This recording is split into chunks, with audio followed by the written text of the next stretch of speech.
नमस्कार भगिनी kitchen and blog को आपण मानक स्वागत। फ्रेंड्स मुझे आपण मानक जन्ही आलूर तरकारी रेसिपी नहीं कि आसी आशा करुँचे आपण मानक रेसिपीटी भल लगे। चलतु स्टार्ट करवा। देखु मु दुईटी जन्ही आ दुईटी आलू को एमती लंबा लंबा साइज रे चोपा छड़े भल भाव काटी नहीं। दुईटी टमाटो नहीं। चलतु फास्ट आम जन्ही आलू टमाटो को फ्राए करनवा। से गैस ऑन करी कढ़ई बसई से दे 2 चामच सोरिष तेल तेल देलापर तेल गरम है जन्ही आलू टमाटो सबको देदेली। स्वाद अनुसार लुण हलदी गुंड ये सबको देलापर मिक्स करनेली। लिड कभर कर देखो ताको भल भाव फ्राए करनवा। मसला मुझे 2 चामच पोस्त पोस्त को टिके मु पानी रे भिजई नहीं आगुरी से देदेली। गोटे बड़ पियाज तो काटिक नहीं जाइए। देखो 4-5 कुला रसुण देदेली। 1 इंच खंडे अदा को काटिकी देदेली। देखो गोटे चामच जीरा दीची,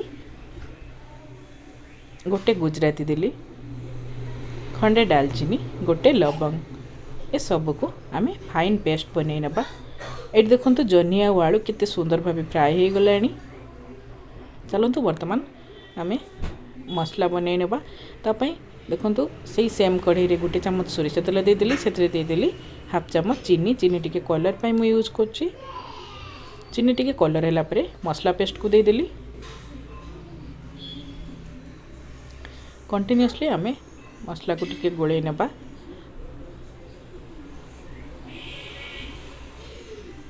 सेतरे एबे देदबा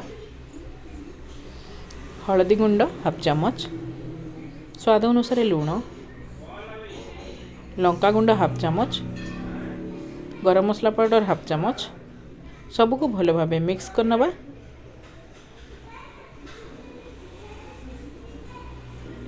देखो तो सबको मु भल भाव मिक्स कर नहीं। दुईटी टमाटो जो आम फ्राए करके नहीं ताकू एबे ऐड करवा।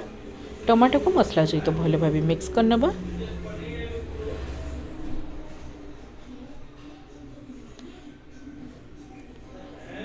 से देदेली 2टी तेजपत्र सबको भल भाव मिक्स करनबा। देखो फ्रेंड्स मसला हो गलानी। तापर एबे जन्ही आलू को देदबा जो आम फ्राए करके नहीं सबको भल भाव मिक्स करनबा। ये झोलटी खावाई बहुत बढ़िया लगी था जेहेतु पोस्त पड़ी। देखो फ्रेंड्स ये मसला सहित जन्ही आलू सब बहुत बढ़िया भाव कषि हो गलानी। से मुदेली गोटे ग्लास पानी। पानी देलापर सबको भल भाव मिक्स करनबा।